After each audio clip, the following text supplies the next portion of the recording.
being empathetic and understanding where people are and what they need. And it's a balance, right? Yeah, I think everyone in my team is super empathetic and they understand the bigger mission at Bleecker and what that means in terms of profitability, right? London living wage is the most way to be profitable, and no one in the UK does it except for 600 other businesses, you know? Other businesses do it. When it's particularly starchy time of year or starchy potato, you're already starting on the back foot if you don't get that starch off. What does the starch do to the actual product?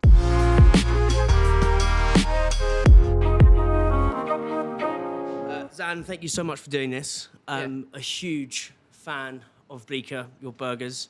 I was speaking to these guys before, whilst we were setting up. I think my last experience was New Year's Eve when I'd done the whole sort of December crimbo chaos, and I'd absconded from going out on New Year's Eve with my mates and literally went back to my mates in Clapham and did a whole 2 burgers to myself. And they found me with a whole sort of Bleecker wrapping and an Oreo, one of the Oreo milkshakes. So it was a very nice time to myself. And I was watching Harry Potter as well, so it was a bit of a interesting New Year's Eve. But yeah, huge fan of your burgers. I love the simplicity, and I just love how you've stuck to your guns on what you're doing.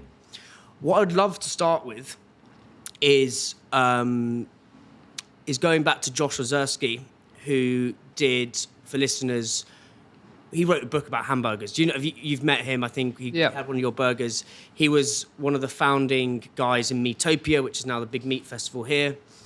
And he's written a book about Colonel Sanders. He's just a wonderful writer, orator, and had just a love and obsession for hamburgers. I'd love to know, from your perspective as being an American, why hamburgers are kind of the best representation of America as a sort of food. Yeah, I mean, I don't know if they are. Okay. I think they sort of like encapsulate like the, approachable product for all. I think it started as really, inexpensive meat and bun, and so everyone could have it. That's sort of going back into the history of how it penetrated Americans, mindset, I guess. But it's the problem for me with the burger is it can be used for bad in terms of like there are so many worse burgers than good ones. So there are horrible burgers everywhere across every city, and finding the good ones can be challenging, I think, because it's so simple that people can easily ruin it, right? So it's just beef, bun, cheese, maybe some sauce, but like that can go to all different levels through different sort of appetites of whether it's a chef trying to be fancy or it's someone trying to grab the attention of someone. So it's like a vehicle for all these different things. And I think what gets lost in it is it's in like the beautifulness of the product. So, for most of my life, I thought burgers were a waste of time. I didn't really gravitate towards them. Being American, obviously you have them your whole life. You grow up going to McDonald's, and then you have them at barbecues, and then, every restaurant will have them. And they maybe this isn't what you want to hear, but they were horrible for me. Yes. Yeah, and then, I had an experience, and my whole world about the product changed in an instant, I guess. And I think a lot of people have that moment, whether they're in food or not food, where they have a moment with food and like it's an awakening for a product they've known their whole life, but it's like, oh, how is this one so different? Yes, it's like the whole Proustian moment of those the Madeleines in Paris, Parisian cafes, and it's that I think you can have that sort of nirvana with food. Talk me through that experience. Like, what was the weather that day? Where were you? How old were you? Yeah. Describe the awakening in your soul, in your head? Yeah, sure. So, I mean, I think, I went to college, and my roommate was this woman named Zoe, and her mom was like this really strong matriarch figure. And I remember going to their house and her cooking all these like great meals out on the porch, like in the summer. She was a really, really great cook. And they started a burger place in the Lower East Side or East Village in Manhattan. And I just went over to see her, like say hello, have brunch at their burger place. And I looked around the place, and it was an amazing spot. Like it was beautifully decorated. Like her son's artwork was on the walls, and like she's just like a pretty infectious person. And I was doing like a really monotonous, long-hour law job, for like 60 plus hours a week. And I was like, maybe, and I think she was trying to build like a stronger brunch offering on the weekend, which is, massive in New York. And I was like, oh, can I come here and be the bartender? Yeah. So sorry. So it was a burger restaurant, or it was a burger restaurant. Like the main food was burgers, but they wanted to build like a brunch. Okay, with you. Yeah, Yes. where they would serve burgers, but also like salads and eggs. What was it? So What was the place called? It's called Zaitsev, or it was called Zaitsev. Sick name. Yeah, it's their last name. It's their last name, Russian. But so she was like, yes. So then I went back to like my law job, and like for like hours a day, I knew I was going to like start there the next week on like Sunday morning, and so I just like, YouTubed every cocktail recipe I could, and I learned how to make cocktails like pretty quickly on the internet. It doesn't seem too challenging, and then I went and then started doing this. And the first shift I had there, I had the burger, which normally I wouldn't have, and I was like, holy cow, this is amazing, right? It was like, it's really good beef, and then also, strangely, it had no seasoning on it, which, knowing what I know now, it's like hard to understand how that burger even tasted really good, not having seasoning. And it had this like Portuguese muffin. What's a Portuguese muffin? I've no potato bun, because I think the selection of the bread or the bun is an endlessly fascinating topic. Yeah, it is. What's the Portuguese muffin? Never heard of Yeah, it's like I think its origins are in Portugal. Yeah. But I think it was brought over like to Massachusetts through people who immigrated. But basically, it's like a denser English muffin. Do you know what an English muffin Yes. is? So it's denser than that, and it's a bit sweet. Yeah. So it's actually like it was like a pretty decent vehicle for a burger. Yeah. And when I first thought about starting Bleecker, I was like, I need to find a Portuguese muffin. And I never wound up finding one, but I think that was probably for the best. yeah. So yeah, it was just like, from that moment I was like, holy cow, this is amazing. And I think part of me always sort of wanted to start some sort of food thing, subconsciously, I guess. And this allowed me to like jump into that, I guess. How did it move? How did that idea move from your sort of subconscious to your conscious? Yeah, I mean, so I think it was like November 2010. Yeah. And I knew I was moving to London like a year later. So I had a lot of like, I guess, flexibility to explore what I was possibly going to do in the new country, like when I moved to London. And I was like privileged enough to have like a situation where I could like jump into this restaurant thing at their restaurant and learn and sort of give up my law job because I was doing that anyway. So it quickly went from me like being like, what is this, holy cow? And then I'd be like, this is what I want to do. And then it was just like all in, thinking about it every minute, what I was going to do when I get to London. And what was the burger you were sort of creating in your head? Like, 'cause as you said, it's almost the very worst export of America is the burger, because there's so many that aren't great, but then there are a few that are just sort of amazing. Like, what was going through your head of like how you'd create this thing? Yeah, I mean, I think it was like, I never really overthought the burger. It was really simple, the burger bit. It was like, I guess what else was going to be on the menu. But it was, I'd always grown up going to like steakhouses, like for birthdays and special occasions, like the various Manhattan steakhouses had different specialties. And so I was always really drawn to steak. So it was like, okay, it's going to be that transition from that meaty sort of hit in your face into a burger with not much around it. Sure. But then it was like, what else is going to be on it? And it's like, should there be... It was wild. Like, I recently looked at the first menu, and it was like all these like intense ice cream concoctions, like sort of like Dairy Queen. I don't know if you know Dairy Queen, but it's like they make Dairy Queen, like, it's like a sort of roadside ice cream shop in America, and they do like food as well. But they're mainly known for a thing called the Blizzard, which is like probably like 300, 400 grams, no, maybe even about 500 grams of ice cream with like candy and chocolate mixed in, and they whiz it. You know, it's the McFlurry, but they sort of invented it first. Oh, okay, yeah. Sounds delightful. Yeah, it's very good. Very good. So it was all those concoctions, and then like chicken, like grilled chicken and salads, and it was a lot like Zaitsev. You know, like it was more like that menu, and then I was like, this isn't what I want to do. I just want to do burgers, fries, shakes, like really simple, really straightforward, no distractions. Yeah.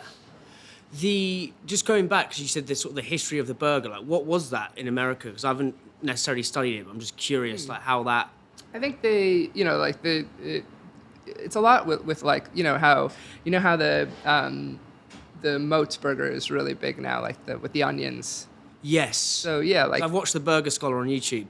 Yeah, so like using other fillers to beef out, the burger. So White Castle used a lot of chopped onions in there. So it was like taking something that could potentially be expensive and making it cheaper by putting other things in that a lot of people could try, I guess.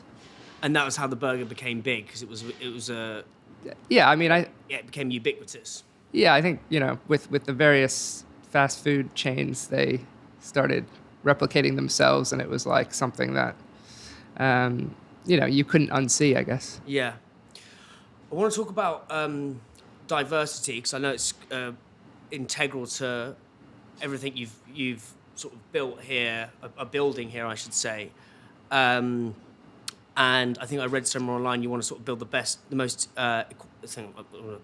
research escaped me, but the most like sort of equality place to work and the best burger as well. Yeah, like an equal world where we're the best burger, which is like a little bit of a play on capitalism as well, I guess. But sorry, say that again. Like, an equal world where we're the best burger. So it's a bit of a play on like, you have this utopia, but we're still the best burger. And what does that mean for like, the whole capitalist angle? It's sure, like reconciling all of those things, and sometimes that can be a bit difficult. But I think I think 5 or 6 years into the business, it started to become a bit more about food than the food. It was like, what else can we do? Who are we employing? How are we presenting ourselves? What causes are we supporting? And I think I needed that bit to sort of, I needed more, I think, than just the pure passion for the food. Right. And my passion for the food is strong, and it I guess over the decade plus that I've been doing this, there's ups and downs of that, and it's always challenging, because you think, whatever, we've done the food, we have a simple menu, it's set and forget, and it's never that. So there's a lot of ups and downs with the food, and I think if you don't have that passion, if the founder doesn't have passion for what they're doing, it's potentially a short-lived journey. Like, I guess I'm sort of like a longer-term founder. I didn't set this up to spin it and get money, and I'm in it for the long haul, and you need that passion. And I think maybe I was subconsciously searching for more, and it needed to mean more. And like, we had this sort of platform now, like we had eyes on us, we were profitable, and it's like, what more can we do with this business to make it more meaningful and have more impact, I guess, in the landscape that we are in? Yeah, I interviewed the founder of Gales last week. Well, it went out this week. Yeah. Tom, who's actually from Florida, and he was saying there's a thing by Seth Godin, which is your circle of us, and your circle of now. Mm. So the circle of us is who you're looking after. So to begin with, it was probably just yourself and your team in the food truck. Yeah. Yeah. And your circle of now is probably serving the burgers right there and then when you started out. As you get bigger, as you said, 4 or 5 years in, the goal begins to widen your circle of now, so your time horizon, as you said, not doing this for the long term, but also the circle of ours, which is for you the equality piece. For Tom at Gales, it's the food system. So he thinks that's kind of broken. Yeah. And what he was basically saying to me is like, your purpose as you get bigger needs to widen to help more people. Yeah. And you said you were searching for something, like, because you'd hit the profit, you were making, the food was it was working. What was that? And like, what was sort of, how was it gestating in you? Do you know what I mean? Yeah, I mean, I think maybe I think a bit differently than what you just said. Like, because it's afar with, I think, the community in terms of charity and like what we can do, but it's like our own people and our own like ecosystem. What are we doing in our backyard for people that are coming into the business and who's coming into the business and who's being promoted, and is that just, and how do we support that whole process of getting a business that is not just diverse and inclusive, but one where there's space for diverse voices to speak, I guess, their truth about what's going on and what they're experiencing, and to listen to that and make changes on that. Because, like, you know, it's sort of the whole thing of like, are you just going to create these spaces for you know, different kinds of people, or you're actually going to give them a voice and allow change to happen? You know, and I think that's the real important place. Like, you know, I think some companies probably just put someone somewhere, and that's their work done. And it's like, no, that's insincere and just BS. It's like, you know, when you have people at certain places, you're going to hear more things, and you're going to hear about like, this sort of racism is going on in your company. This is what we're experiencing. This is what I'm seeing. What are we going to do about it? And, you know, you have to listen to that and embrace it and make changes, or else it's all, it's what's the point? Is there an example of that in Bleecker? Because I completely agree in terms of like, you could put something in place, but it's just a surface level thing. And actually what I want to try and get to is how you're doing it from the bottom up, ground up. Yeah, sure. And as you said, your backyard. Yeah. So talk me through, like, of course. is there an example of that? Yeah, listen, like sexism, sexual harassment, racism, like it all exists at Bleecker. It exists everywhere. And I think if you think it doesn't exist in your business, you are part of the problem. So, you know, the other day we had a conversation about, is a particular person treating certain people a certain way, you know, and what does that look like? Why is it happening? How are we investigating this, and what are we going to do? You know. Yep. And it's like having a sincere conversation about it, and an open conversation, and a conversation where people feel like they can bring these points to the table and not be seen as like difficult or angry, that it's like, this is real and it's happening, and you're either going to listen to them, or you're going to shut them down, and you're going to like perpetuate the problem that's happening across the universe. So hearing that is hard, right? Like, you try to build these companies where certain things shouldn't happen, but they do, and you need to hear it and listen and be like, shit, how are we going to deal with this? What are we going to do? And how much further does the problem go? We like had an issue of like sexual harassment in one of our sites, where something happened at the site. It wasn't reported in a timely manner. When it was reported, people didn't think it was that bad. It was someone who had been in the business for a while, so it's like they thought they should receive some deference. And I was like, hearing this all, I was like, wow, we have a really big problem. So I was, in reaction to that, I said, this is serious. Their tenure at Bleecker has no bearing on the circumstances here whatsoever. This isn't like sort of a second chance type situation. We called our lawyers. We have in-house employment lawyers. And I said, can you do some sessions on sexual harassment for the GMs and the central team? And so this is recent. So they're coming in a couple weeks to do that. You know? Yeah. So it's so shit hearing that. I'm like, how is this happening here? Yeah. Like, how is this happening here? We talk about this stuff so much. We have the charities we support, the speakers that come in, the collaborations we do, and it's like, but it still happens. Yeah, I mean, I think that zooming in to zoom out is like, if it's happening here at one of the most forward-thinking, inclusive companies, then what's happening as you walk out into Soho now and some of those bigger companies? Do you know what I mean? Yeah. No one's immune to it. Doesn't matter who you are. No one's immune to it. Yeah, exactly.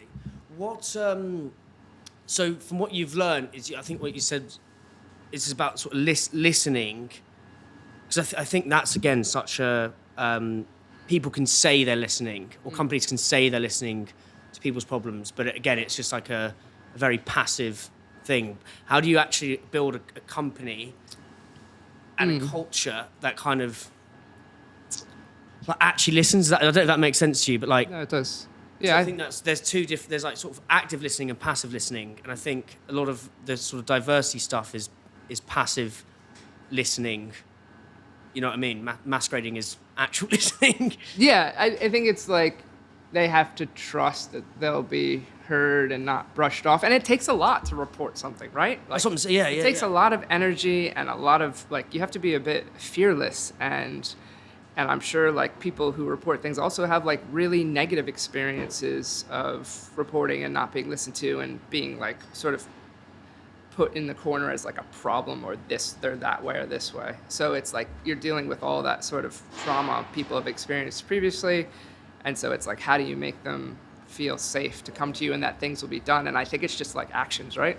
Yeah. People see actions and then they start to feel like they're trusted and they can report these things. But it's also like not only making the people who are like in these sort of more minority positions to do the reporting. It's like the white people need to do the work. We need to see things. We need to report things. We need to bring it to the front and keep our eyes open. And I think that's the most important bit. Like not making the people who are suffering these traumas do the actual reporting.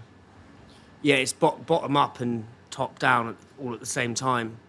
What are some other examples of where that's worked, where it's been an example of you guys? Maybe the top's probably not the best way of saying it, but just for the sort of the framework, top down, bottom up. So bottom up would be someone reporting it, top down, so you guys actively trying to solve it. Yeah. An example of that marriage kind of working out. I think that we had a example with we have external cleaners that clean some of our sites in the evening, and I think someone from sort of more the central team heard the cleaners talking in a certain way, and the team was also experiencing that but not bringing it up. And so we investigated, and the cleaners were sort of speaking in a racist way. So we talked to the management and reported it and said, basically we can't have this here. And sort of like make them put it on them, and also obviously the way people react, and it's like, do they think this is a problem? Like, so you sort of see, it's an extension of you, right? You start to see how your suppliers are, and we're part of Stonewall, and they have this sort of framework of how to fold in sort of LGBT plus other rights into the business and create a culture around being a supporter. And one of their bits of their framework is suppliers. So who are your suppliers? What are they doing? How are they invested in equality and anti-discrimination policies? And what does their handbook say? And so, you start to... Sorry, just for context for listeners, Stonewall's is what charity? What do they do? And then we can get into. Yeah, they're the largest UK LGBT plus charity. And they have this champions program where businesses can sign up, and they sort of mentor you through the process of making your business more diverse and more inclusive with a specific LGBT plus lens, and that involves stripping it back to the beginning with starting with the handbook. What's in your handbook? What does it say? How is it guaranteeing protective rights, and sort of, and it goes further. But one of the further steps is the suppliers, which is where we are now. And it's not just going back to sort of the Gales thing. It's not just about us. It's a one extension away. And it's we can't partner with people that aren't aligned with our values, which I think maybe we could have gotten away with earlier. But now it's it just doesn't work. And one of my suppliers that has been a long-time supplier, we're parting ways with partly because of this. And it's really hard because it's you've built up a long relationship, the product is working, but the values aren't, and it's it becomes... How did you find out their value? So did you ask them... I'm asking some dumb questions here. No. Yeah. Do you just say to them, to your supplier, oh, can we see your handbook? Or how did you find out that your values weren't aligned with their values? Do you see what I'm saying? Yeah, so I think that's sort of one way. I think that's probably a way you start a new relationship. This is what we're about. Right. These are our values. Where do you stand on this? What are you doing in your business? And you can also mentor them to help them do that. This was a bit different. We have a long-term relationship, and it's things that were being said that were being reported back to me, where I was this this doesn't align with us. And this is someone who's taking an order, or there's someone delivering the food to you. Okay, Yeah. and so you're hearing it on the ground kind Yeah. of thing, and you're like, right, that's not fucking. We're not Yeah. doing it like that. Okay. Yeah. Okay. Yeah. Wonderful. Yes. And then what else do you have in your? Because I think loads of organisations can benefit from the way, and we're going to get onto the positives of an amazingly diverse. It's fine. This is positive. Diverse. Yeah, exactly. Workforce in terms of, sort of creativity and stuff like that. But so you said you've got this sort of this handbook which has kind of evolved and changed. Like, what are some of the 1 to 2 to 3 things that are in there that you think of, like, wow, that's had a huge change on the way we do things around here? Yeah, I mean, I don't necessarily know if it had a huge way in the way we do things around here, but it signals to people what kind of business you are. Like, we have a transitioning policy in our handbook. Like, Yeah. if you were to transition time off from work, how we could support you, how can we help, any sort of issues you're experiencing because of this in the business. So that signals to potential employees that, we're trans inclusive and we're a supportive space for people. Yeah. And we're not going to discriminate against you or judge you or because of whatever you're deciding to do in terms of your gender identity, and then we support trans charities, so like that, coupling it up, it's like starts to send these messages that what the business internally will tolerate, and you probably don't want to come here if you don't share these beliefs. So it's not always like direct, like I'm not saying we have a business where we have a lot of people who identify as non-binary or trans, but we're starting to build. These things don't happen overnight. Yeah? Yes. It takes years and years to sort of to get to the point where people are like, oh, I know them. They do this and this, and like, oh yeah, I might like to work there. Yeah, it's like the nudging theory. It's like you do one little thing each day, and then it sort of compounds, Yeah. and you attack the system from multiple angles. There's just interviewed a guy called Henry Dimbleby. I don't know if you've come across him, and he talks about in Ravenous about systems, and it works the same with what we're talking about now. But it's not just one thing. It may be one small change in the handbook, which then 2, 3, 4 years.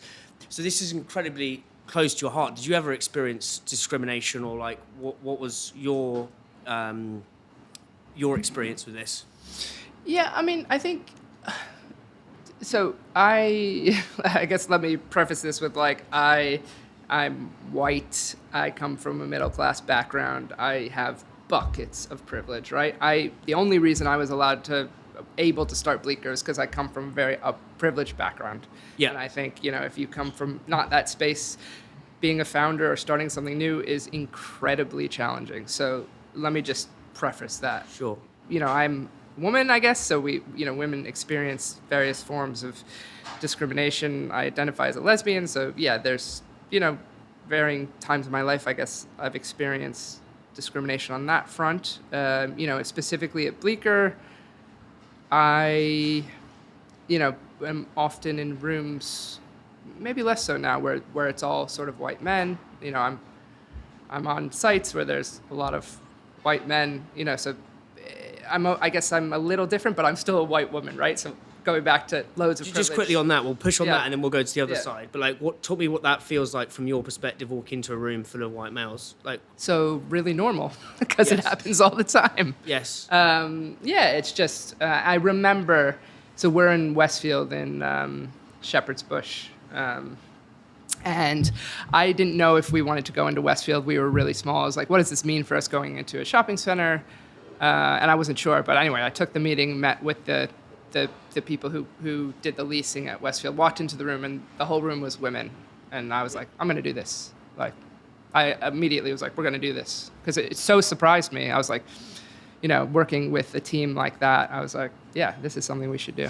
yeah, But yeah, it's just normal. Like most of the people I deal with, I guess, on a regular basis are white men. Yeah. And when I'm sort of dealing with stakeholders or podcasters or, this is the sort of people who are, I guess, mainly controlling things. yeah. So you prefaced it with you came from a incredibly privileged background in the States, and being a founder is significantly easy, and I completely agree. I mean, I was born with a silver spoon up my arse. I got very lucky, Yeah. do you know what I mean? Yeah. And I'm very privileged to do this. and we were talking about your sort of your why and your burning furnace of why this has become such a big thing. Yeah. So so go into that a bit. yeah. So I mean, the family I grew up in, my dad was like a criminal defense attorney, and I guess yeah, sure.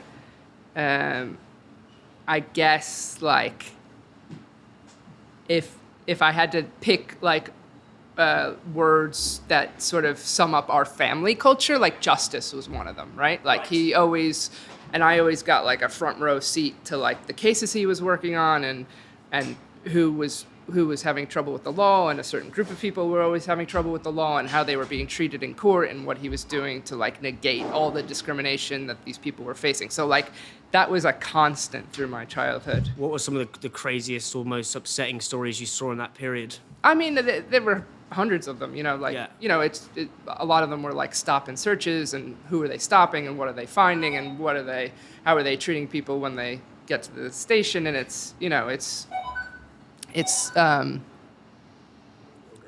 also like the difference in sentencing. So like, white man A gets this sentence, black man B gets 20 years, so the injustices of how long people were being incarcerated. And he was an appeals lawyer, so he was often taking on, the large miscarriages of justice. So yeah, saw that on a really regular basis, but also saw like he defended there was a guy he defended who sold tickets, like scalp tickets for the Grateful Dead. Grateful Dead's the band, right? Yeah. And scalp tickets? Like sold tickets illegally. Okay, yeah, like so a tout sort of thing. Yeah, so he got arrested, and I remember my dad telling me the story. I don't know, maybe I was 10, and the guy said to my dad, like, "I'm gay, is that okay?" And my dad's like, "Yeah." Like, yeah. So what, right? And I hear this, and I'm like processing this, maybe knowing that I'm gay at that point or not, but like, it was always like the outsiders, the minorities, the other was always really, it led with humanity. So I guess that was... Led with humanity as... Like my dad always led with humanity, and it was never about judgment and who they were. It was like, what happened and how are we going to fix this, right? Wow. So it was not like processing which obviously that simultaneously was living all around me, but at home it was always like, this is just sort of how it is. Yeah. It's a beautiful, beautiful story, and an amazing way to get context, that humanity and sort of other, I think is the thing you said. And then with mainstream othering them sort of thing, right? But sorry. Yeah, that was me, not you. And so then you're kind of, as you said earlier, like this, you got the business going from the car park, and you sort of built it up, and this comes in. How do you hire a diverse workforce? Like, how's your hiring process? But linking this back to sort of, and again, like prefacing the other with the humanity side, how's that different from other businesses in Soho? Like, what are you looking for? How do you encourage it? Yeah, I think like it's like what our job ads signal, like what we say, who we are, what like our vision is. Like, we talk about the charity remit. We talk a bit about like, the diversity, the champions program at Stonewall. We have like a diversity statement, like in terms of like who's applying and how you'll be treated and considered.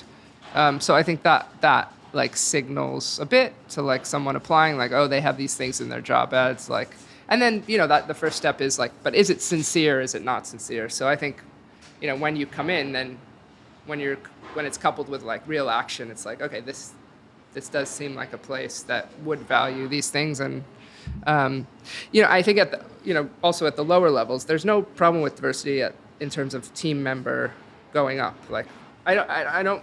There's not like strong hierarchy at Bleecker, especially in like the central team. But you come in, you're a team member, you're a grill chef, you're a supervisor, you're assistant manager, you're a GM. And I think at the team member level, like any business, there's entry level positions. There's no issues with diversity generally, right? Yep. For the most part, it's as they scale up what happens. Yeah. So talk me through that period.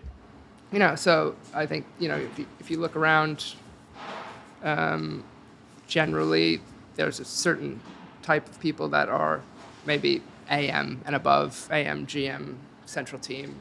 Sorry, Assistant manager. Okay, yeah, sorry. Like the leadership of the at site level is, you know, it's hard to break through in certain places, whether it's unconscious bias. And I think there's a lot of unconscious bias going on at Bleecker as well. Like, don't get me wrong. Like, I think it's really useful to know what your unconscious biases are, and there's various tests you can take.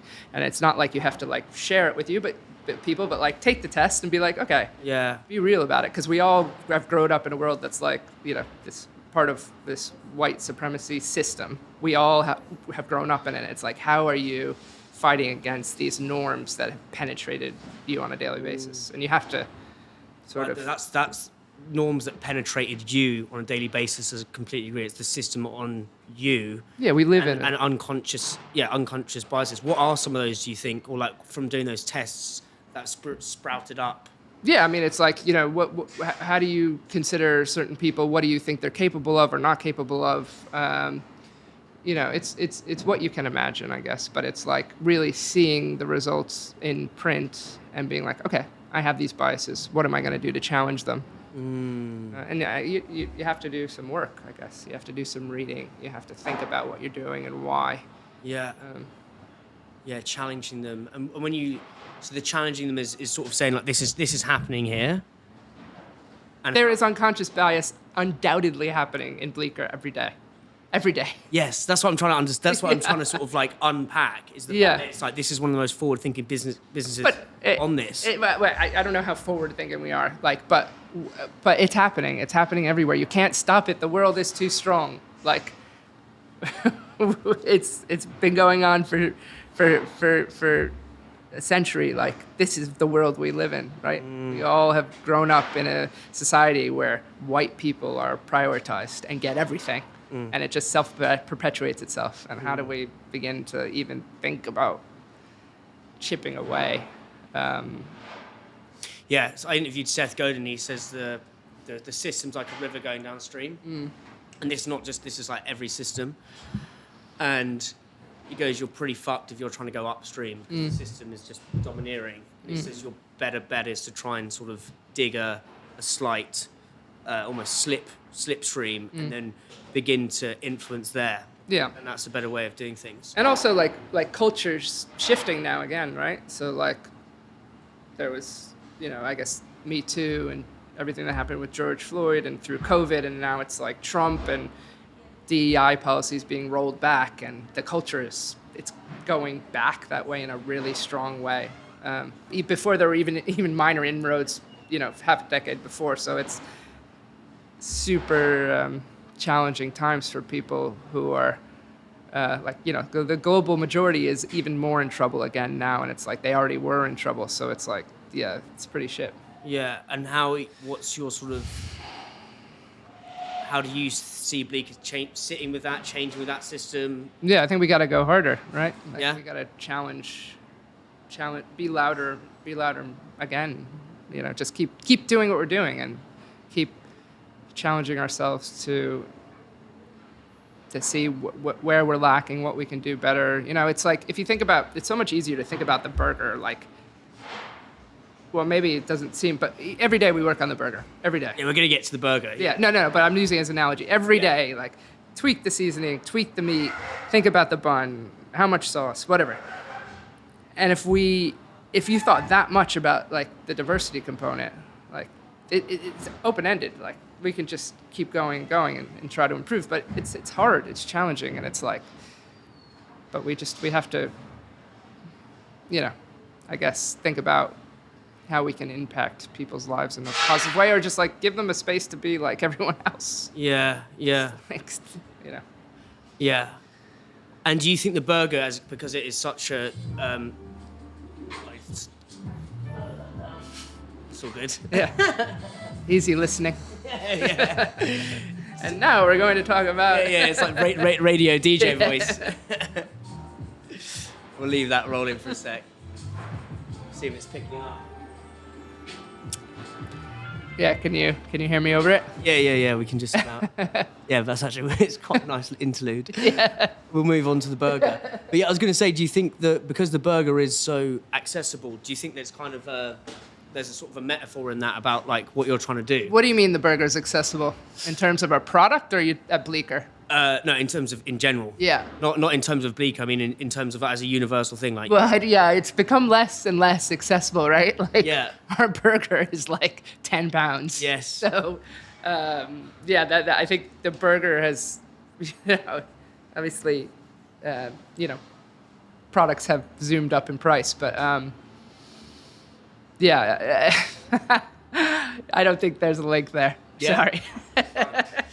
The talking about the burger and the food and the sort of obsession with relentless improvement. Yeah.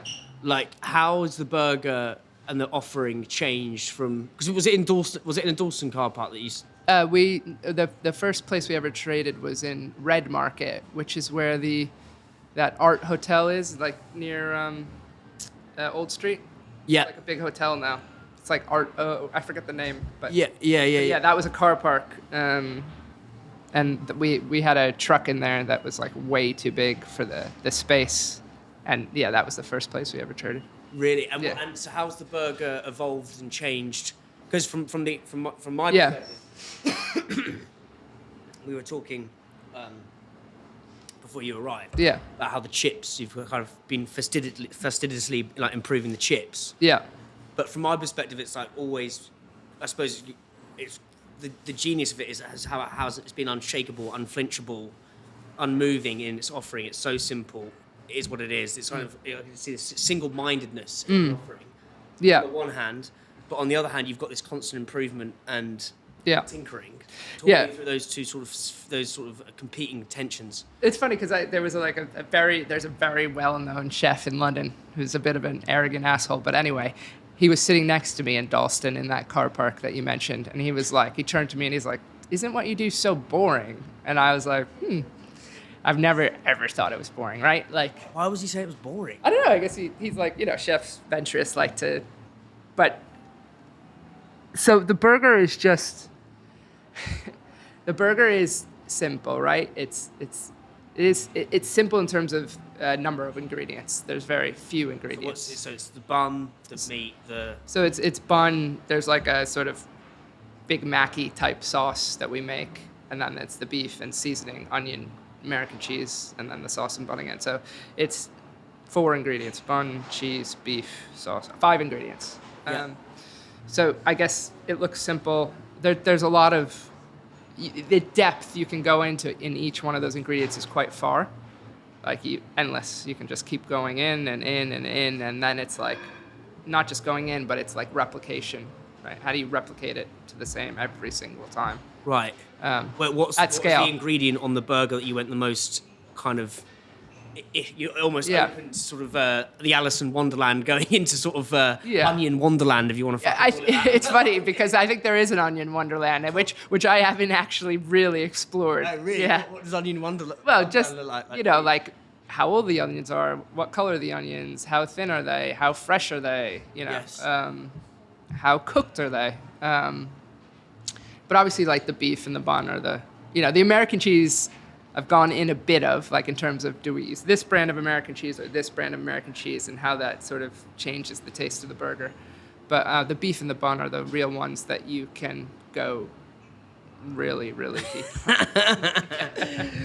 So talk me through the journey into sort of the beef and bun underworld. Like, Yeah. like if that's the best way of Yeah. saying it. Like, what have those been, those journeys of exploration? Yeah, and I guess, like, going back to this chef's point, like, Yeah.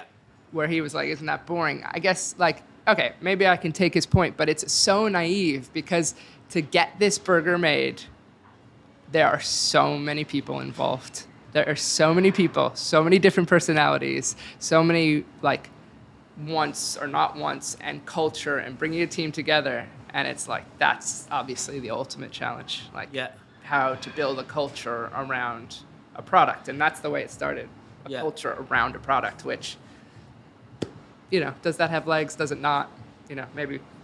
But sorry, going back to your question, the beef journey. Let me just start there. So I guess, I can take you back to the beginning. Yeah, buff chapter 1. Let's do that. My best friend's little sister worked at Whole Foods. So this is when you're in London? No, this is when I was in New York. Right. And I was like, I didn't know anything about the UK beef scene. I was so lucky to happen to move to a country where there is literally the best beef in the entire world. Yeah. What's the beef like in America versus... I think there's pockets. There's no such thing as grass-fed steak, is there, in the States? No, there definitely is, but is there? It's a small percentage, right? Most of it's mass-produced on like large farms, and because you can't really compare the demand in America versus here. Yeah. Anyway, but UK specifically, in terms of the climate, the grass, the terrain, it just has the heritage breeds. The beef is like outstanding, and I think that really surprised me. So I remember being like, I initially just wanted to make a good burger, right? I want to make a good burger, solid, consistent, like people would enjoy. And I tasted the beef, and I was like, oh, no, we're not going to make a good burger anymore. We're going to make a great burger.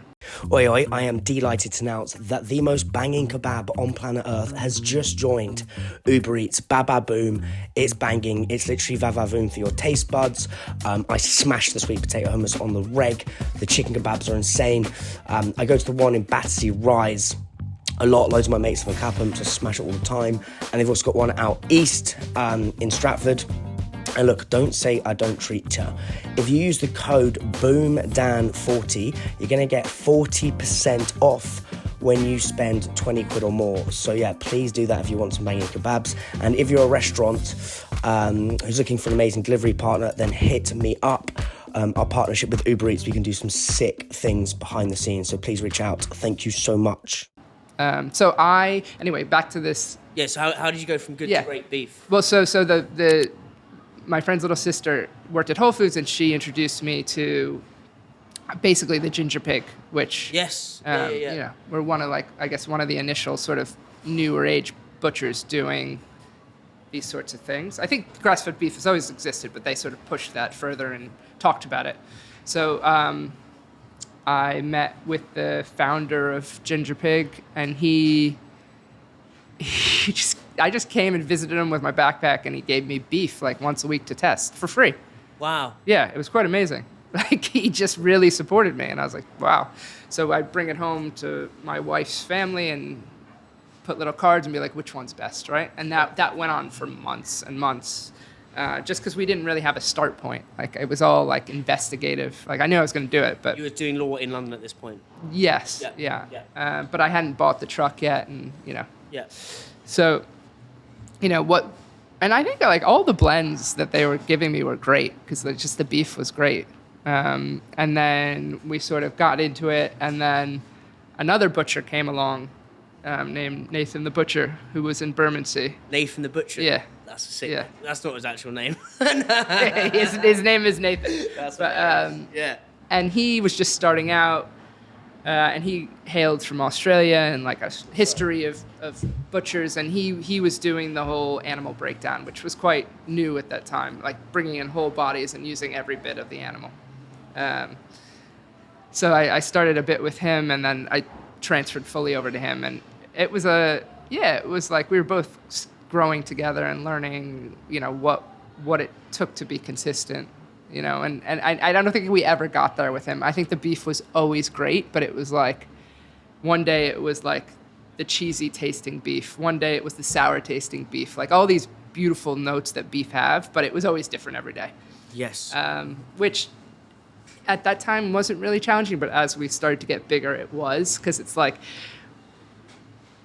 we needed to sort of be more consistent in terms of what the customer was getting.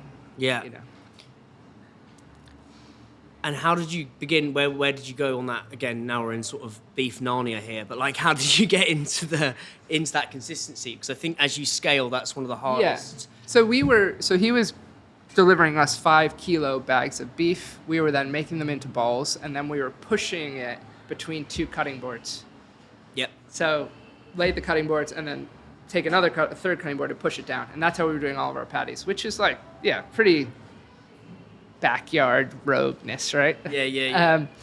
And I think it sort of got to a point where we were growing, and he basically fired us. He was like, I can't do what you want to do. Yes. And I think that was sort of potentially the only way that relationship was going to end, was being fired, because I had a lot of love and admiration for what he did, and he helped our business like really put it on the map in terms of like this highest quality, unique, total breakdown of the body beef that immediately stood up and had attention when people took a bite of it. Yes.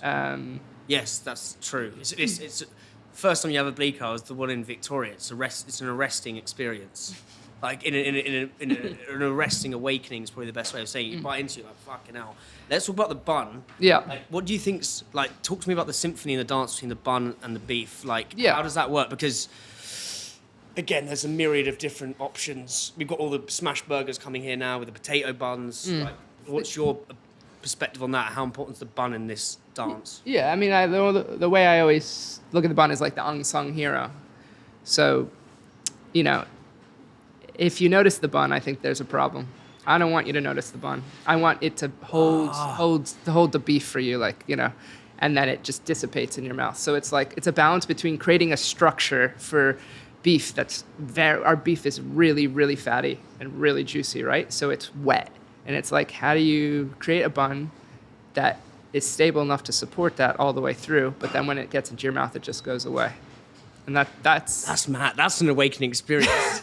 Like, yeah, because as I said on New Year's Eve, I was very much having that sort of experience on my own, sacked off the pubs in Clapham. But yeah, and then how many iterations have we done through that? Like, so the bun actually, the biggest challenge was finding the baker.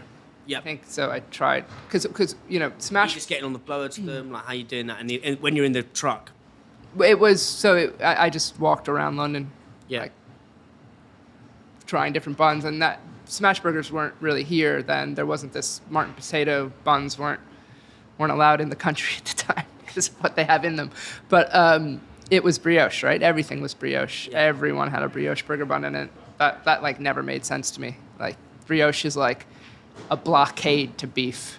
is Right? a blockade to beef. Yeah. Wow, that's a great sentence. But I mean, I love that. Yeah. It just never made sense to me. And like, why are people putting burgers on this? Like, it's so dense, so stodgy, so sweet. Like, and it's not allowing the beef to shine. It's like, yeah.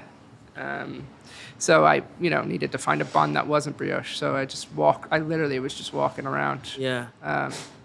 And so say the beef is sort of Mick Jagger, that's the front man. The bun is the Rolling Stones drummer, right? How do the cheese and the onions act like Keith Richards? And I don't know who the other guy is. Like, a bit of a weird question, but yeah. No, it's like, I've never heard it as a like Rolling Stone analogy, but it's not a strange question. So like, the cheese to me is like the flavorless glue. So like, the cheese is really melty. We slide it on the grill, it heats up on the burger as well, and it like sort of brings everything together.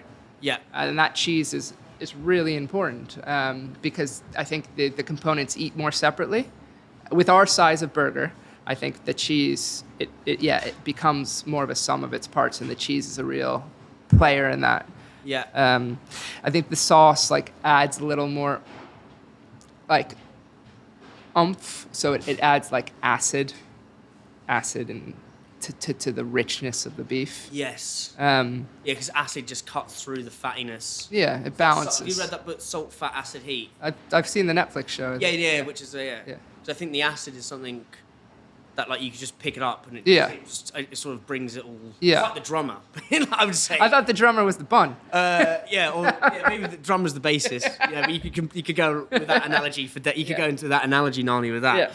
Yeah. And then the onion is like, it's a bit of a like relief, like palate cleanser. Yes. Very subtle. It's very thin, 3 pieces of onion, but it adds, it just gives a little diversity in your mouth. Yeah. Tell me about the fries. Yeah. That's, again, this is something you've been working on recently. Like, how have the fries... Yeah. The fries are so hard. Because... So we bring in whole potatoes we chop them, we blanch them, we fry them again. It's just every potato season and then stores within the season are always different. So how long you're blanching them for, how long you're cooking them for, how much starch they have. It is like, to get fries right on the particular day is not easy. Are you having to say each year or each crop, the potatoes are different? Have you got sort of are you having to move with that sort of potato system and say, right, this is how we're going to change the fryers? Do you see what I'm saying? Or do you have a consistent... Because consistency is something that you guys do incredibly well. But like when we peel back the layers, like there's so much going... Do you see what I'm saying? I'm trying to get into that territory. Yeah, so like I think the process... So there are different crops that they pull at the farmers pull at different times of the year. Like there's early potatoes and then there's later potatoes, and then all those potatoes go into stores and they rotate them and bring them out. But as they go in, they come out differently depending on their age, right? So as they age, they change. Yeah. And the starches break down and their skin's set differently. So it's like every day you chop them, and we used to just have washed potatoes on the outside. So like the potatoes would come in, we'd chop them, we'd fry them. But really what you need to do is once they're chopped, you need to wash them as well. And for a decade, we didn't wash them because we stemmed from a truck, we didn't have water. Then we went to Spitalfields, we didn't have space. And it's like, how do we make these better? Like, it's time to start washing them. Because if you're able to, not with all potatoes, but when it's particularly starchy time of year or starchy potato, you're already starting on the back foot if you don't get that starch off. So it's like a... And what does the starch do to the actual product? So it makes it makes it darker, and it really affects texture. It sort of stands in the way of frying to a certain level. Yeah. So they'll brown more quickly, so you can't keep frying them, and it's... Yeah. So every day it's like we cut them, then we soak them. Not everywhere. We're rolling this out now, actually. But the sites that are washing them, we cut them, we wash them, and then we blanch them. So we'll set a time, like 1 minute 30, blanch them, and then we do this like squeeze test thing where basically when they come out, I want you to be able to squeeze them to half its size, and if it breaks before you get there, the blanching time isn't right. So it's like then going back in, blanching the rest of the potatoes, and that's done. It should be done every day. Yeah. And then it's like when you're frying them as well, the second process. Yeah. But it's hard, and I understand why most people don't use fresh potatoes. It's hard. Consistency is hard. Yeah, and you get really consistent fries with frozen fries. Yeah. Consistency is hard, but I just think there's a certain sort of masochism and pain in doing things your way, which I think is... I think it's satisfaction and desire and passion, and it's like, I know they can be better this way, and it's going to be a journey, and it's going to be hard, but like, if we're not trying to get this to the best level, like, it's not as satisfying.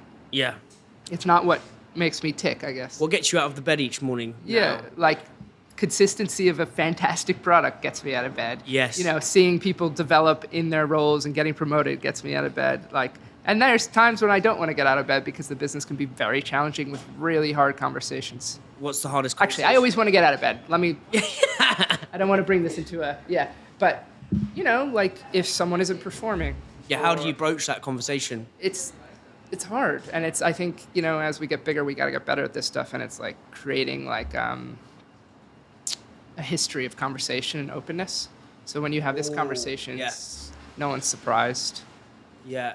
Because that's the thing I'm hopeless at with my little team is if I want something, I'll just jump around and say something, and then I'm like, oh, fuck, I've just said the wrong... it's not easy. No, it's not easy. And so what have you learned in terms of the history? So we were to look at that history, what are some of the painful... Yeah, I think, it's like thinking about in the larger context of leadership, which I have to think about more and more as we get bigger. How am I going to lead this team in a way that's encompassing their needs and their motivations and their state of mind and how they're feeling, what's going on in their life, and being considerate and knowing when to push and when not to push and how to push and to be less reactive. I can be quite reactive. There's so much in that. I want to there's a sort of buffet of delicious things we can explore there. But you said knowing when to push and how to push. Mm-hmm. Talk me through the when and the how, because Yeah, I think that's a delicate dance in itself. Yeah, and this has had like different iterations of itself at different times, because now more than ever there's a team in place that, as the business gets older, everyone is better. I had to do every job initially, right? Every job. And then as the business has gotten older, more we've grown, people have come in that are better at my job at each one of those things, right? So everything gets easier, and potentially in some circumstances it's harder for me, because it's like, how do you challenge and lead someone who knows much more about the area? And it's like, you have to come away from that. Yeah. Be like, okay, I just need to be a leader for this business about our values and what we're trying to achieve. And just like, it maybe sounds cliche, but like, just, it's, there's times where I'm like, I get lost maybe in what, it's like listening to your gut and what you want to do, and not being dissuaded, and keep to the vision, keep to the process, while still like being really understanding and listen. I think there was a period of the business where that was like a really, really lonely time for me. Super lonely. Like. So this is when you were bringing people in who had more experience? No, before that. Oh, sorry, yeah. Yeah, where it's just like there's nowhere to go to, and you just sort of feel trapped. And then as more people came into the business, that started to feel a lot easier. Like I wasn't alone in this. I'm not alone in this, and there's people I can talk to. And then also like having an outside sort of coach is really helpful as well. So you have what he or she taught you? So they like just help me, and I actually don't have a coach right now because my previous coach is now in the business.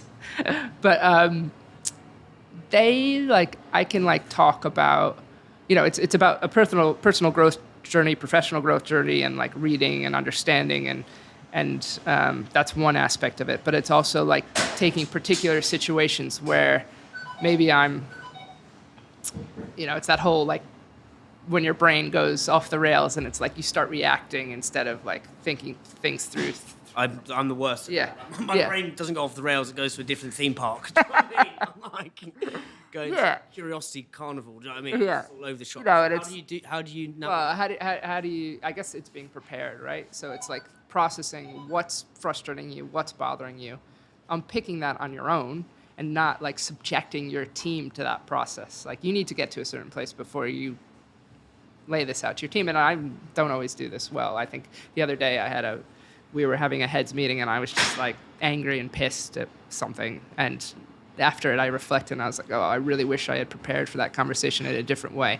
Because this isn't, it's not helpful. It's not helpful.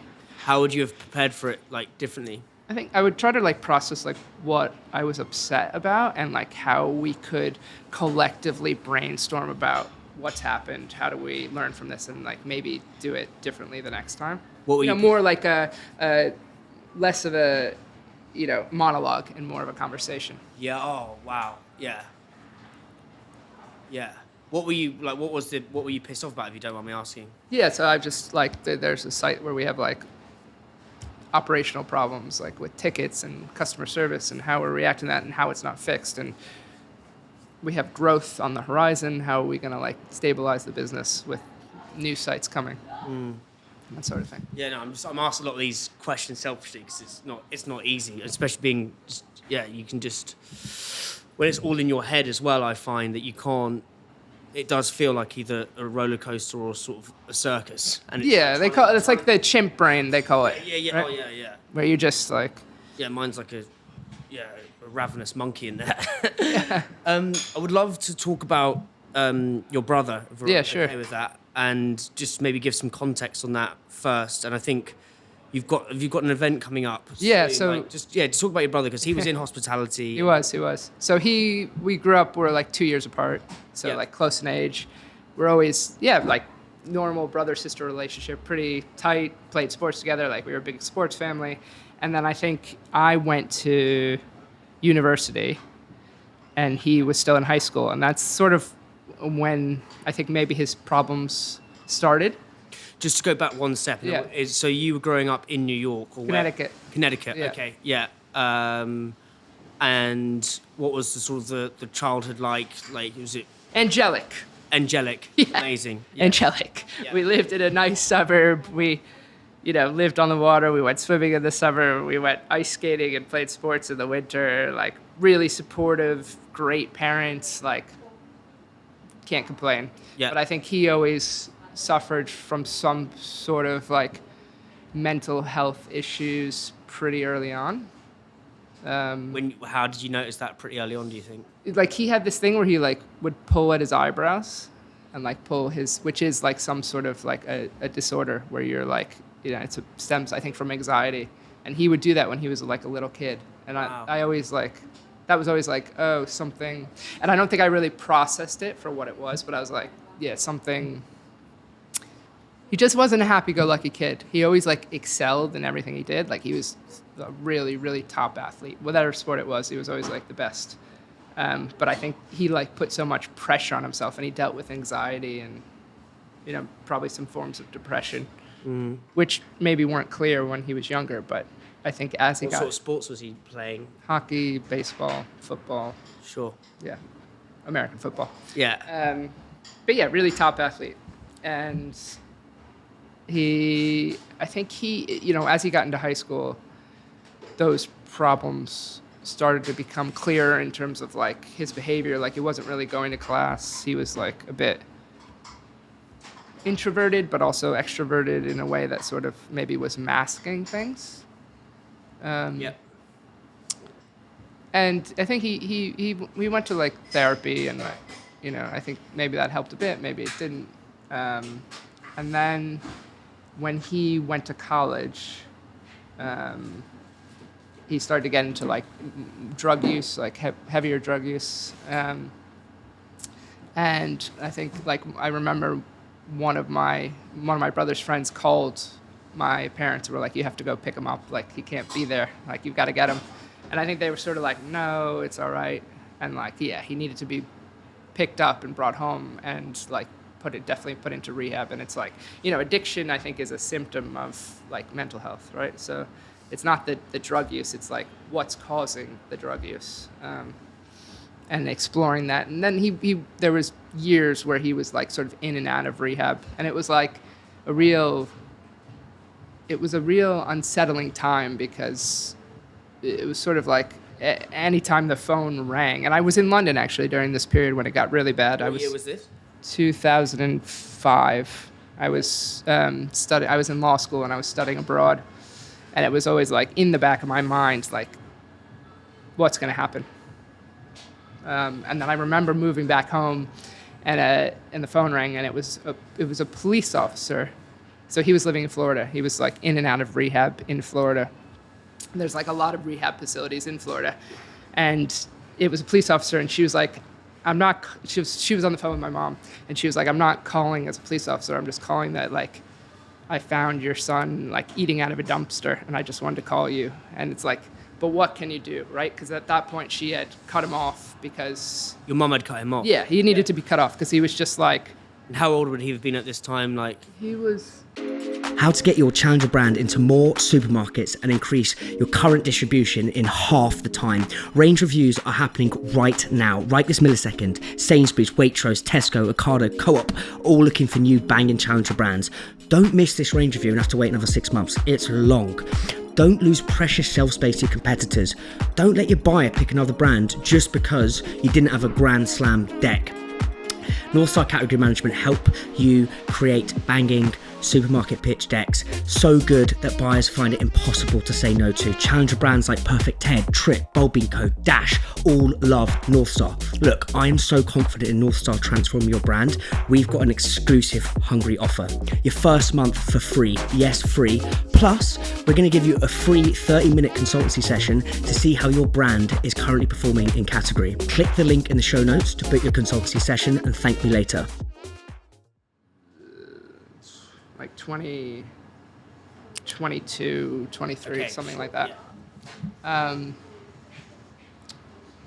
He needed to be cut off because, yeah, like he would steal money, use drugs. Like there needed to be separation. And I think like there needed to be separation for my parents because it was just like, it was killing them slowly as well, right? The stress, the anxiety, the constant, like, it just became, I think if you haven't experienced it and you think about a parent, like, cutting off a child, you're like, how could you possibly do it? But when you're in it, you're like, this needs to happen.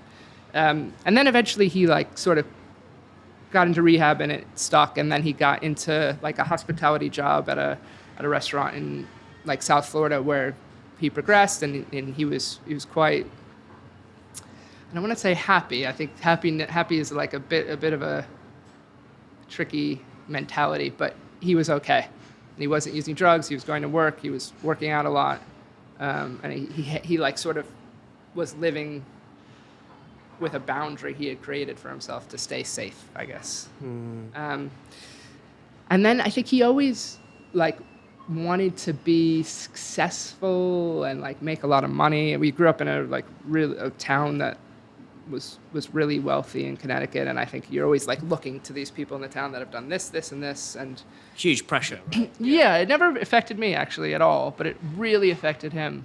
And so he wanted more, and someone came and they were like, oh, you should come work for me. It was called European Wax Center, big franchise, and they were like, you should come manage these, like, big job, right? Sorry, wax centers, Yeah. not to do hospitality. No. Okay, yeah. So he left that stable job and went to do this, and like his world blew up. Too much pressure, too much, like, and then he started using again, and then like, What was he using, like, to? Yeah, probably like crack and heroin and Yeah. all, the sort of harder stuff.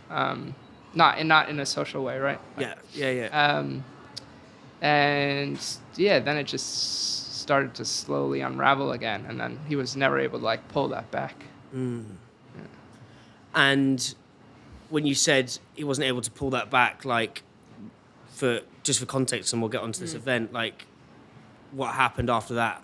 So I think he had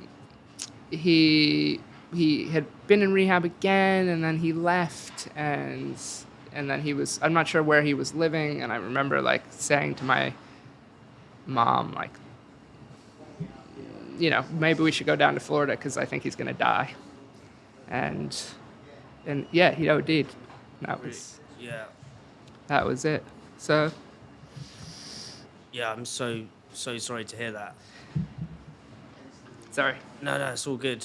I'm really sorry to hear that, and I think because this time of year, so just bring it back to Bleecker. So on his birthday, we raise money for charities like dealing with mental health and addiction, and like coupling in some of my causes that's like sort of dual purposes, like so dealing with the LGBT community plus homelessness, so marrying all those worlds of addiction and homelessness and minority communities into like a group of charities that we can support on that day. yeah. And when is that? So March 1st is his birthday. So on that day we donate all of our profits to charity. Amazing. So it's gone from like being a few thousand to potentially, if it's on the right day of the week, it could be like 20,000+, right? So it's a lot of money we can give to people. So it's like taking, obviously a bit of a shit day. Like I think, his birthday and the day he died are sort of close time of year. And I was talking to my mom last night, and I was like, oh, it's this time of year, right? So, and for her, obviously, it's a very different thing. Like, Yeah. that front row seat to watching her grief was, yeah, I wish I could unsee that. But I think we're able to talk about those causes openly, like talking about addiction, talking about mental health openly to our small community. And like people see that and they come to us and it's like, oh, that was really nice that you talk about that so openly, because it's like, normalizing that these things are happening on a really regular basis to a lot of people. Yeah. I appreciate you being so open, and also I wanted to understand and get to like why these things are so integral to your mission as well as the burger, and it gives context and not even just depth and color and richness to it. One question, because you said he was cool and it was okay when he was in the hospitality job. This is and again, I don't want to make this is a huge broad brushstroke here. Yeah, no. I feel like a lot of people in hospitality and I don't know if this is even true, but it's like hospitality linked, like there's almost like the word hospital's in hospitality, right? Yeah. That's me just like sort of chatting bollocks a little bit. I think about that a lot. I'm like, You like connections. I like connections, yeah, which is sometimes a load of bollocks, yeah. But I don't know if that's true or not. But I talked to Mike at the Campbell Arms. I don't know if you've ever been down there. I've heard of it. I don't think I've been there. Yeah. I mean, he talked about having mental kind of hallucinations of doing mise en place, and he was basically having a mental breakdown. Yeah. To step back from the work, there was too much. But when there's it's kind of a common theme. I spoke to Jackson Boxer last week. He talked about how hospitality. Again, he was massive caveat with with saying this is a kind of brushstroke, but it has a way to sort of help people who are prone to mental health issues, or kind of who are from the system are kind of labelling them as misfits in society, which Jackson was, which Mike was. Yeah. But why do you think hospitality has this way of keeping people who are like potentially your brother, like in this safe, cuddly place? Do you know what I mean? Yeah. I mean, I don't know if it's a safe, cuddly place, but there's very low barriers to entry, right? So like pretty much anyone could get a job in hospitality at a very early age. So it's like an entry space. So if you're, having certain problems in terms of like mental health or addiction, and you have to go to a 9-to-5 job Monday to Friday, that might not be achievable. Where in hospitality it is, because there's a lot more flexible hours. You can work in the evening when, and then you can go out late at night and not have to wake up early. And, so I think those are sort of the beginnings of a place where you can work in that sort of landscape. Yes. And there's so many different personalities, and it's like it tends to be a place where you can show that personality potentially at the right space and not have to assimilate to a certain way within a certain corporate structure. Yes, I hadn't thought of that. And then, I think people gravitate towards that space also. Like, I think people with mental health conditions, their brain, they want to shut their brains down. Like, and hospitality is high stress, right? So it's like it shuts potentially that bit of the brain down because you're so in the madness. Not the right word. You're so in the chaos, right? So that can quiet that space. But on the other side of it, it's long hours. You're going out, you're partying. Some things are really acceptable, and it can potentially bring everything down. So it's like, yes, you can live in this space, but it's also, it can bring you down simultaneously. That's exactly what Jackson was saying to me. He was saying, like, if you've got quite an introspective thought process yourself, there's something about going into a kitchen where the music is light, the conversation is light, you're focused on not cutting your hand. It takes away from sort of the internal malaise that may be going on. But then the other side is if you're going out and partying, then it comes crushing. Down. And I think people that struggle with mental health are in every industry, and it's like whether maybe you have to mask slightly less in hospitality or in some circle. I don't want to speak for everyone. I just want to. Like, I think my brother was like really accepted in his place, and I think the darkness subsided when he was there in a boundaried condition with boundaries that worked for him. If you were to sort of see him today, what would you say to him, or what would you ask him? Wow, you're going straight in. I don't think it's like this big conversation. I think it's just like, just seeing him would be enough. Yeah. Let's talk about some of the challenges on building this business from the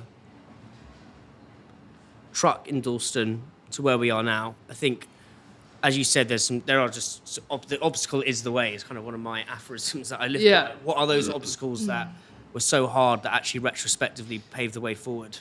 I think like every new transition was like a really big obstacle. So like going from truck to like 4 walls, like inside, was like a really big challenge because we were quite rogue in our approach. There weren't like set hours and set times, and it like it felt like free and like really exciting. And then as soon as you like go inside a place, you need to have certain policies and payroll and disciplinaries. Like, you know, it's a different framework, I guess. Like street food is much looser, you know. It's closer to a hobby than like actually having to run a business day to day. Yeah. Because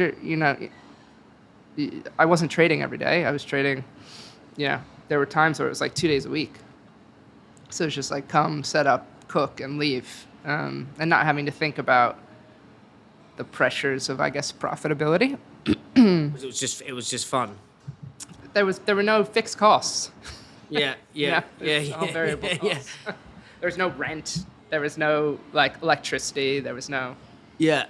And then, so there's obviously the big financial difference. Like cut to now.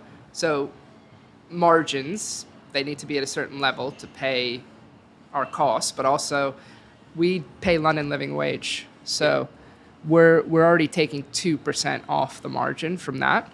So there's not like there's not a lot to play with. So it's like we have to be disciplined on certain like cogs and labor, or the model doesn't work anymore. And that's a really new space for me. Like I'm not one that tends to like live in the numbers, right? Yeah. For twofold. It's not what excites me, and then also like it's not where I'm good at either. So it's mate, I'm saying I don't know what like. Yeah. Key stage 2 maths. I didn't get past that. But yeah, and I it's the responsibility, right? The responsibility is a whole nother level. Yes. And how did you sort of, again, because I've got 4 people who help me run Yeah. this. Like I know we're doing iPhone Day, but before it was just rock up. Yeah. Bosh, I Yeah. was in Costa Rica for a month last year. Yeah. Fuck all. Like, it was pretty chilled. Yeah. Whereas now I'm really... Sounds pretty good. Yeah, it was sick. But I'm trying to... Good meat there, actually. Really? Yeah. Surprisingly, really, really good meat. Do you surf? No, I just watched the surfers with a cigarette and a cocktail in my hand. Yeah. That was enough for me. But have you been to Costa Rica? No, I would love to though. Oh, yes, go Santa Teresa. Yeah. Teresa is amazing. But what was I saying? Gone round and the transitions. Yeah. So the responsibility. Yeah, I had no responsibility. Yeah. My brain sort of just drifted off into sort of the Costa Rican sunshine. But how do you deal with that? Because I feel responsible for my team now, for making sure they're good, making sure they're okay. Again, like as I was asking you, sort of selfishly, like knowing when to push back. Yeah. Like, how do you deal with that? Because how many's in the business now? So I think there's like 140. Fuck. But yeah. Like I'm the team I mostly live with are like the heads team. So it's like me and 5 other people that I'm regularly seeing like most days. Yeah. And it's about like, I guess, managing them, challenging them, inspiring them, and then just like the whole, am I the right person for this creeps in a bit sometimes, could this business be thriving more under someone else's leadership? And my team is really good at like saying, I think maybe they can sense that at times, being like, no, we're here for you. We want to do this with you. Talk me through the people in that team. So Liam is the brand director. Roberto's head of people, Safa's head of ops, and Antonia is the FD, so financial director. And Antonia is the one who used to be my coach. So she's the FD now? So she was initially in the business as an FD, like long-standing FD, left on COVID time to become a coach. She really wanted to become a coach. Wow. And she became my coach, which, we often were like, does this make sense to have someone be your coach? It's not an ideal situation, but it worked quite well. And then she stopped being my coach and came back in as a full-time FD. Yeah. So that's such a unique thing to have, especially in an FD role, which was traditionally more like not the best with people. Yeah, or like you kind of need that. Like the guy I interviewed yesterday, he was basically saying that we had to have. He had to be the FD and like cut down the like. There's I'm not saying it's less empathy in terms of business. It's probably the least empathetic role in terms of business. The mechanics of business, not in terms of the human being. Because you're basically trying to cut costs, whereas marketing. No, that's not always. You try, There's lots of you try, you empathy in keep your eye on it. marketing. Yeah. Yeah. But yeah, no, I think she's brilliant with people. She's brilliant with her team. She's brilliant with mentoring people, and training people. How so? Like, what does she? What are the one Her or two approach- things she taught you? Yeah, I mean, I think her approach to really getting to know, like, she's managed hundreds of people, right? So she's a excellent people manager. In terms of like people knowing where they stand, knowing what the gaps are, how they fill them, how she inspires them to like want to grow within the business. But she's obviously a very trusted advisor, right? So she's not just the numbers. And I learned really early on that I need someone in the business that is gonna look after the number bit. And we had a financial director like super early, like someone who was just in a sort of transition period of their career, who came in and really helped us because we weren't looking at the cash in a way that was so forward thinking, right? Also, I swear burgers aren't the easiest to make good margin on, comparatively to say a pizza or like a, I don't know, like is taco good margin? Don't know. yeah. You're not doing fucking tacos, are you? Our food costs are about like 27%. Yeah. So it's not bad. It's not bad.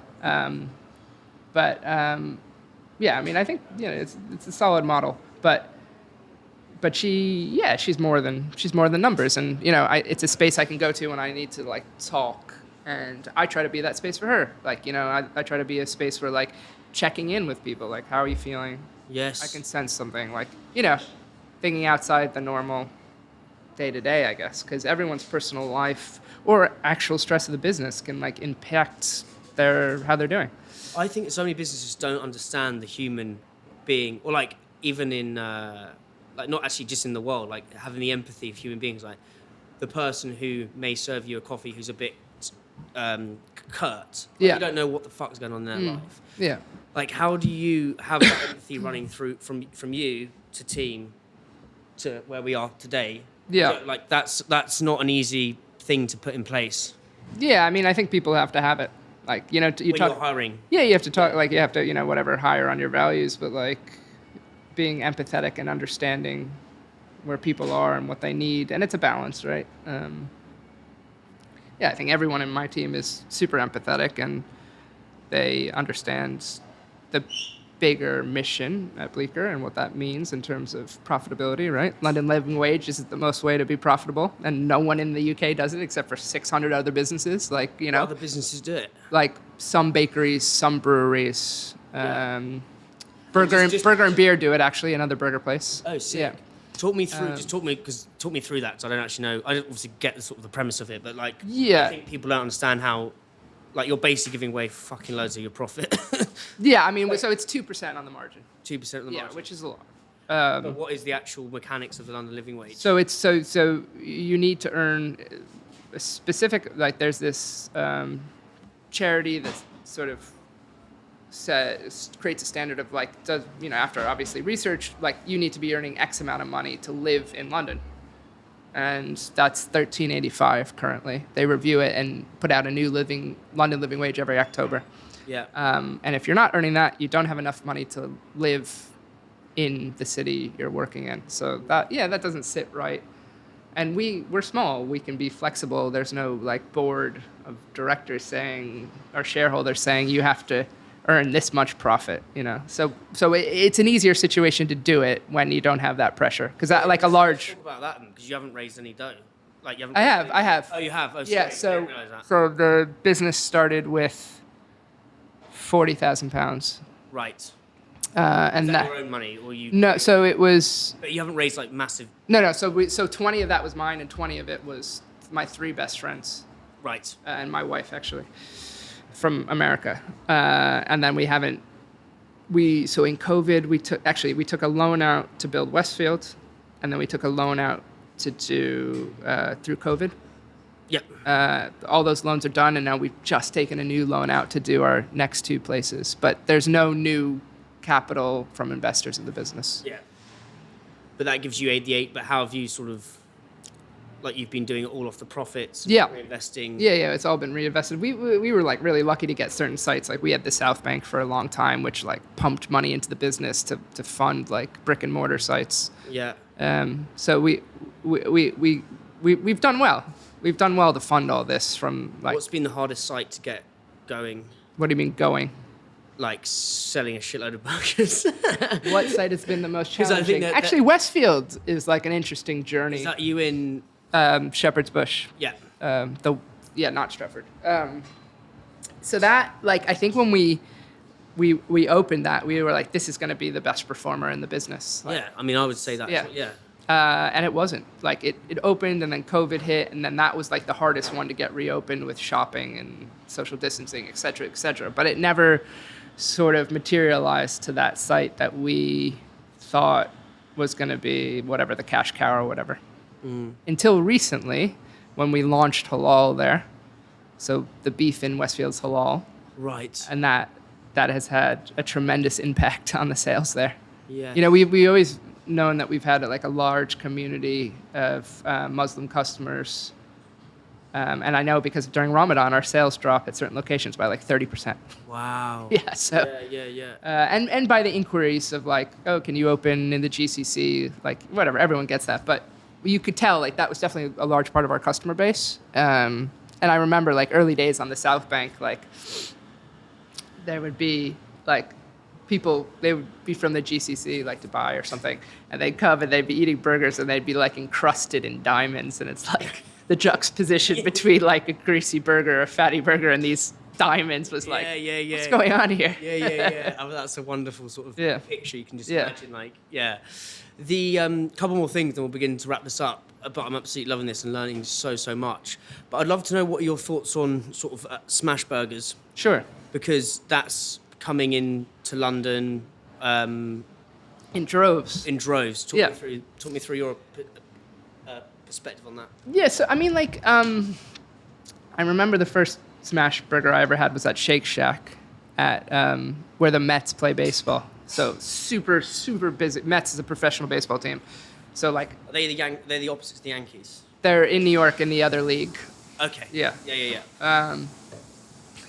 I've never heard anyone say that opposite of the Yankees. But yeah, I guess to a British brain they are the opposite. Yeah. So yeah, super busy location. Like imagine like a burger trader at Wembley, right? Yeah. And the burger was amazing. And it was just as I was going to start Bleecker. I was still living in New York. But I was like, how is this burger so good at scale, like this kind of scale? And it was super impressive. And it wasn't like, I guess, I don't know if people really call Shake Shack smash burger, but whatever. It's in that sort of space. They were the first to the potato bun, right? They definitely weren't the first, but they popularized it in Sure. droves. Yeah, Sure. like, you know, everyone would have that potato bun at their barbecue well before Shake Shack. Okay. If you had a barbecue at your house, you had those buns. Yeah. In the UK, we've got that shitty British Ovis stuff, which is awful. Yeah. So, yeah, it was never really my kind of burger, though. Like, I always wanted really fatty, juicy beef, right? Like, to me, that's, like, how you celebrate the amazing product that it is. It's, like, a really loose structure with not a lot of sear. So I like the burger when it's, like, it's got a bit of a checkered Maillard effect, but not when it's across the whole thing, because I think it's not the best texture, and it sort of gets in the way. First of all the fat runs out, which is the best part. Like the fat is where the flavor in the beef is, and you're pushing that all out. So to me, smash burgers made sense with maybe you're using less good meat. I don't know. So yeah, I want the burger really juicy, really loose structure, and it like oozes into your mouth. So yeah, but obviously this is a thing that's really popular right now, and people are. How many have opened in London? The smash. I know that the what's it called? Is it?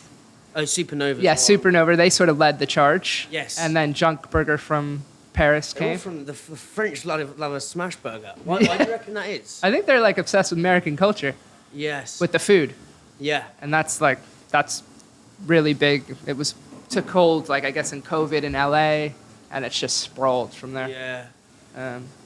So I went. Do you know Rolo's in New York? Rolos? Yeah, in Bushwick. No. What is it? It's the best burger I've ever had. Really? Like in that. Is it smashed? It's like I can't. So there's actually munchies about it. My mate lives in Bushwick. Yeah. And I stayed with him actually, funny enough, went up to Connecticut to do. Do you know Athletic Brewing? I listened to the podcast on them the other day. He's from Darien, which is really close to where I grew up. So, I mean, he's an absolute G. I love him. I've got so much time from him. What they building's astounding. So yeah, I mean, I was an absolute div. Like went to New York, and I was like, oh mate, I'm in New York, thinking their office was in New York. He's like, bro, you've got to get on a train up. It's a nice train ride. It's a lovely train ride. Yeah. But my friend, as I was leaving, was like, mate, you've got to go to this place called Rollo's, Rollos, near Bushwick. And it's just this, it's very, I mean, it's kind of nothing like we've got over here. Very different. It's very thick patty. Oh, yeah. They do a massive gherkin, and they do these big, crispy, almost like kind of sort of potato wedges that have sort of fornicated with crispy chips. They're kind of weird. Okay. But then with this peanut sauce. Peanut sauce on the burger. On the fries. Okay. It was kind of like astoundingly good. I'll look it up. But what are some of the differences in sort of burgers over in the New York versus here, do you think? Like, what are some of the... I mean, like 7th Street is like a big thing, right? That Smash Burger 7th Street place. Yeah, I don't know. I've no... Yeah, they're a pretty decent-sized chain now. And then there's like the steakhouse burger, which seems to be popular again in like Red Hook Tavern, like a big... I've seen, the Red Hooked, Yeah, big patty, single onion bun, cheese, like very simple. So that burger I think is quite popular now. There's the one at Fort Charles, which the egg and the bacon, and have you seen that one? No. Well, that's one thing I was going to ask you. What are your thoughts on like adding a lot of shit to your burger? Like, as in, because have you ever? Because one thing we were talking about before is your single-mindedness. Yeah. Like, because I love and respect people and revere people who have this tunnel vision when the winds of trends are swaying from left and right. Yeah. From Paris, we've got these burgers. From the States, with these burgers. Like, how have you not moved? It's just not what I like to eat. I'm really decisive and really clear on the food. Like, and it's unwavering. Like, it just is what it is. I think like people come into the business and like, why don't you do a fried chicken sandwich? And I'm like, because I know nothing about chicken. Like, I literally know nothing about chicken. And if I brought chicken in, the burgers would drop. Yes. It is so hard to get our burgers to a level that I want them to be at. It's very, very hard. And if anything new comes to the kitchen, that's going to drop. Yes. I can't add to our menu. That would be ridiculous. Yeah. Why would I do that? Yeah. I'm passionate about what we do to the highest level, or like as high as we can get. And it's like, I don't want these distractions. There's a genius about just doing one thing incredibly well. Yeah, but it's really hard to do one thing incredibly well. Oh yeah, it's not so like hard. It's like there's a level of depth that you don't see. Yeah, it's just, and it's... Well, as we said, but you could it's go... relentless. Onion Narnia, there's a whole different worlds of Narnia you can go down into. I want to talk about the shake, because that's the only bit of the puzzle we haven't talked about, and I think it's... Another really hard thing to develop, actually. The burger was easy. Because... It just worked. Yeah? The burger was the easiest bit. Right. We got the right beef, we got the right bun immediately when we opened, and then it was just working the products. But the supply and the vision for what that was easy. There was no recipe development. It was just there. And when we do collaborations with people, when we have these one-night charity-only events, and like, I always know it's going to be a great burger if the first tasting is amazing. Because there's some burgers that take like 14 tastings, and it's just like, it's just not going to work. So what sort of collaborations have you done? So we did one with Ronnie Gill. We did one with Neil Rankin. We did one with David Carter. We did one with Melissa Thompson. We did one with...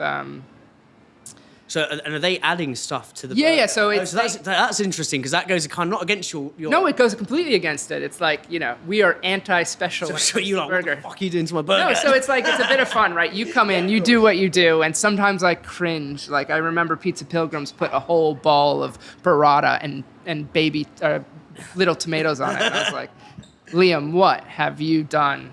And it's just one night, right? So it's like, okay, you take the burger and do what you do, and I might cringe a bit, but it's like, it's for charity, and it's fun, and like people who have been our long-standing customers come, and it's like a nice event, right? Sure. It's like a nice event for our community. It's a nice event for raising money for a charity for this chef, like whatever they want to raise for. It's fun, and Yeah, it's nice, but yeah, it's gone after the night. Those baby tomatoes can fuck off because they do not belong. One of the first companies I set up, so Bleecker had different holding companies, whatever. Like I had an events company and a Bleecker company, and the other company was called No Tomato. That's hilarious. Yeah. Fuck that. And also, I love tomatoes, but they don't belong on a burger. Cucumber. Sometimes you put fucking cucumber in a burger. Like, what? I've not had that before. but a gherkin is fantastic because it just sort of. Yeah, so we have pickles in our burger, but it's blended into the sauce because I felt like it was going to affect texture too much. Yes. Yeah, texture's another thing.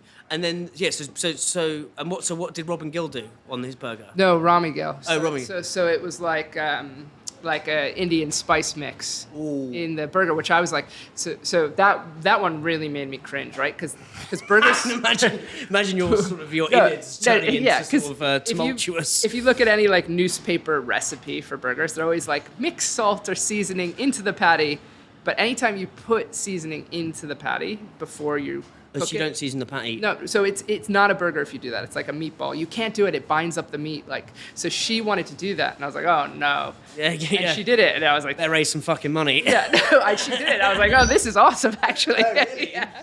So that one really turned my head. But Neil Rankin did like half beef, half goat, which was really good. David Carter did he did his brisket on top. Exactly. That smoked stack.